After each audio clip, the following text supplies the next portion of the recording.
আল্লাহ বলেন এই কোরআনকে আমি রমাদানে নাজিল করেছি, যেটা বিশ্ব মানবের জন্য পথ নির্দেশিকা। এতে আছে হেদায়েতের সুস্পষ্ট বর্ণনা আর সত্য মিথ্যা পার্থক্য করার মানদণ্ড, কোনটা সত্য কোনটা মিথ্যা এটা কোরআন দিয়ে ডিফারেন্সিয়েট করা যায়। কোরআন হচ্ছে ফুরকান, to differentiate between right and রং।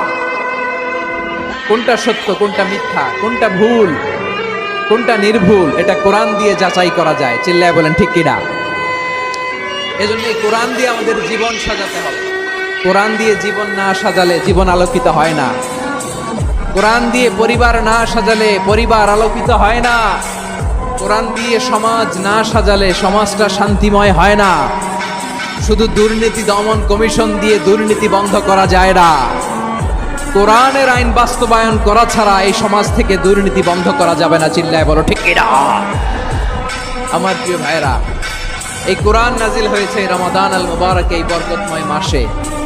তাই আমাদের উচিত এই মাসে আসন্ন যে রমাদান আল মুবারক, এই রমাদানে কোরআনের সাথে নিজেদের সম্পর্ককে বাড়ানো।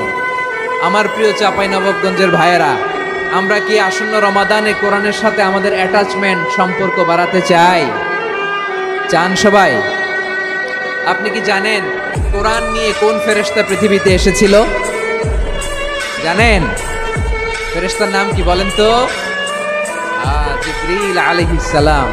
একটু খেয়াল করে শুনেন, কান দুটো খরগোশের কানের মতো খাড়া করে আমার দিকে তাকান।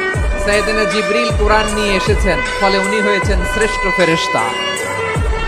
বিশ্ব নবীর উপর কোরআন নাজিল হয়েছে, তাই তিনি হয়েছেন শ্রেষ্ঠ নবী। রমাদানে কোরআন নাজিল হয়েছে, তাই রমাদান হয়েছে শ্রেষ্ঠ মাস। কদরের রাতে কোরআন নাজিল হয়েছে, তাই কদর হয়েছে শ্রেষ্ঠ রাত।